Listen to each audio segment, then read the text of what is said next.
That was a lovely road. To me, maybe even better than the 1000 Torii gate path. Well, f***ing well. Viking in Japan. Arigatou gozaimasu. As I almost fly out the corner. I don't know where to look. Well, the road, obviously, but welcome to Japan vlog number 1. From a Tracer 900 GT, which I don't really trust yet. Let me tell you about the first week in Japan. It was a very long flight. The food on the flight was surprisingly decent. We're 2 hours in and my ass hurts already. And after flying for 13 hours, we made it to the land of the rising sun.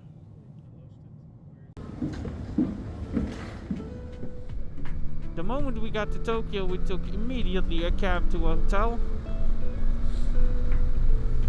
Washed up, really tried to stay asleep. To stay awake, because it was such a long flight. We didn't sleep, and we had to at least try to be awake until like 8 or 9. So we had a shower and then we went to Akihabara. But first, of course, we had to get some food. And our first dish in Japan was takoyaki.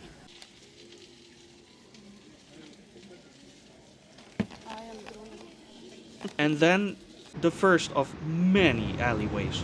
Xavier, deze is voor jouw familie. Hoe gaat het? Good. Afterwards, we went to Akihabara, where I was greeted with a welcome sight. And here is tourist spot number 1, the Geico building. Where we, of course, had to get our first gachas. And this is the first of many Moomin things that we got. I was trying to get mine. Moomin is really her thing. Looked at some lights, and then the next day we went with the Shinkansen towards Tokyo. Kyoto, sorry.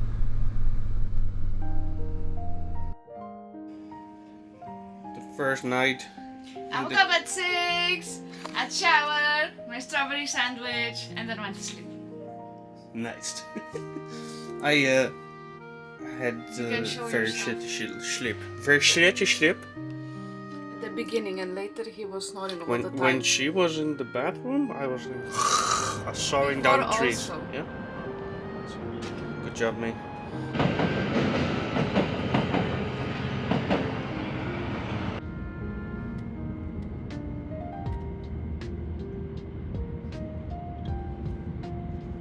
And when we arrived in Kyoto, we, of course, had to get our first ramen as soon as possible.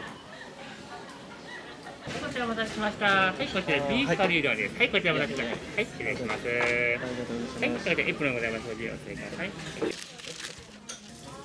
I'm sorry for the lack of food content, but this ramen was inhaled in a matter of seconds. But here's a picture. After ramen, we went to our ryokan, a traditional style Japanese stay, with tatami mats and sleeping and sitting on the floor.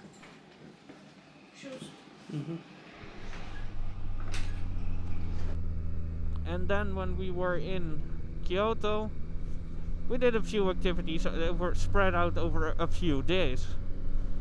First off, we did a ghost tour. Holy shit. We did a ghost tour night with Aaron. Nice guy. It was really fun. He got us some warm drinks at a kombini because it was a 2-hour walk and it was about -3. Where he told us about the hauntings, ghosts and killings in the area.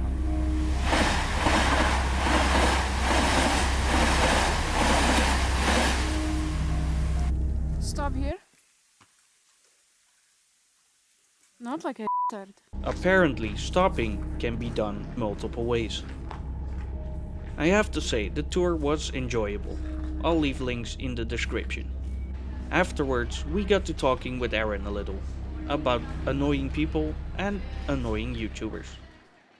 Xavier is one of those annoying YouTubers. Yeah, guys, one of this here. Here you are. That's the tunnel call. We already found our favorite snacks. Chicken, egg and teriyaki sauce sandwich for me, and she had strawberry and cream sandwiches. Sadly, our refrigerator was set to freeze. ASMR.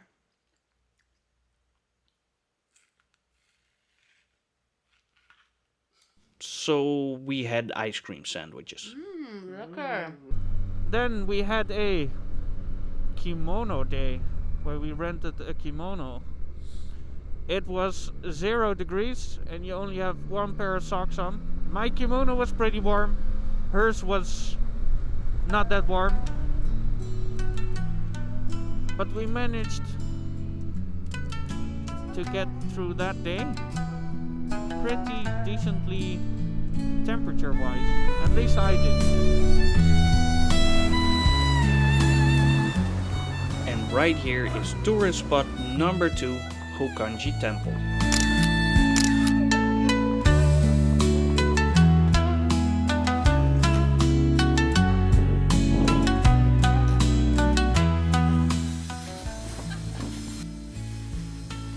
We are very kawaii. Okay. We really enjoyed the kimono day. Even though it was just a few hours, it was luckily very sunny out. So the temperature increased a lot, but it was still a little bit too cold. So we had some tea and some coffee to warm us up, and after walking around for a few more hours, we got back and changed into clothes that were more suited for the cold weather. I, of course, spotted another alleyway. Don't ask me why I love them so much, I just do, okay? Then, as we walked closer towards the center of Kyoto, we got to tourist spot number 3, the Nishiki Market, where I had my first yakitori. How fast can you eat it? It was a 6 out of 10. Then, after all that walking, my feet desperately needed some rest, so we sat down at a puppy cafe. Xavier, how is your feet pain? Way better.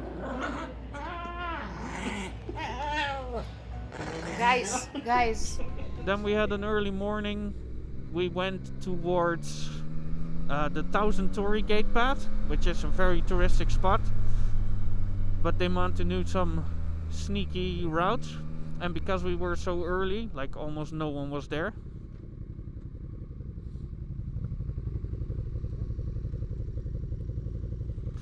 That was a lovely road.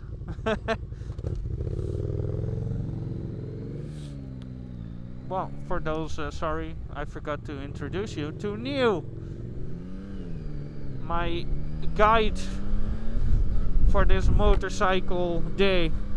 We will talk more about him in future videos. And I will also make a full video of the ride that I had with him. So where was I? Oh yeah, Torii Gate. So the 1000 Torii Gate path. It's nice, we got a few pictures, but halfway when you go up that mountain or up the hill, whatever you want to call it, there's a little path going to a shrine. And then beyond that, you get into kind of like a... Oh. Thank you, sir. Arigatou gozaimasu.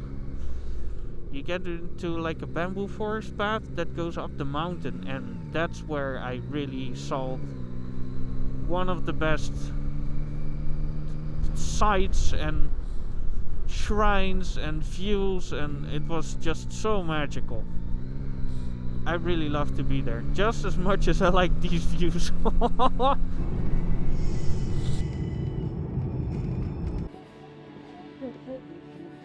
We woke up early for tourist spot number 4, Fushimi Inari Shrine, better known for the 1000 Torii Gate path behind it. Companies can buy these torii gates for good luck. The more you spend, the bigger the gate.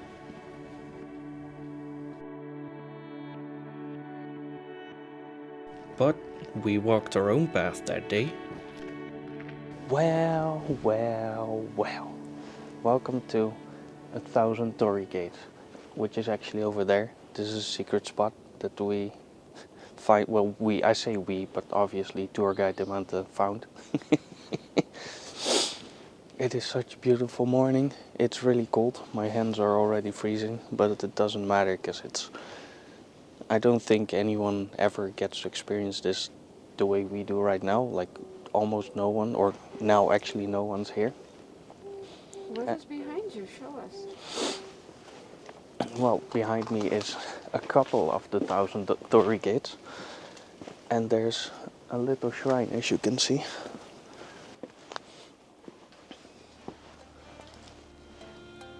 I feel always a little bit pretentious when I bow, but I know it's custom, so I kind of follow it. After that, we made our way back to the beaten path. We followed part of the main trail, then turned right towards this shrine, and then up Mount Inari. We've been hiking up this mountain on the side path for a while now. Like, we have only seen 2 or 3 more people, and so far this is, to me, maybe even better than the 1,000 torii gate path. Especially when we came across these.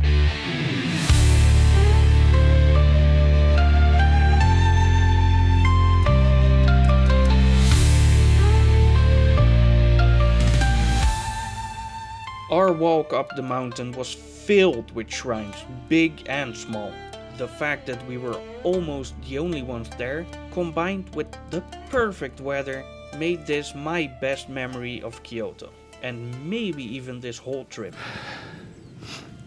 It's so steep. It's unbelievable. It's basically straight up.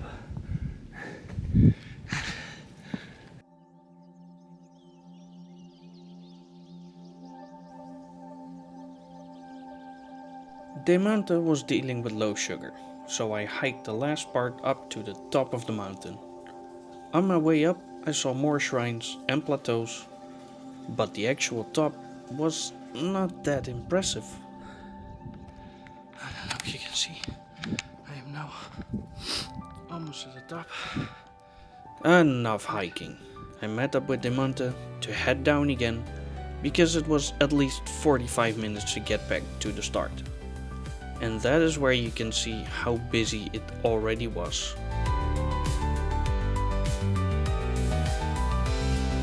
And the last 2 things we did was first get back to Kyoto Station, because there was a Moomin shop, and if there's Moomin, there's Demante.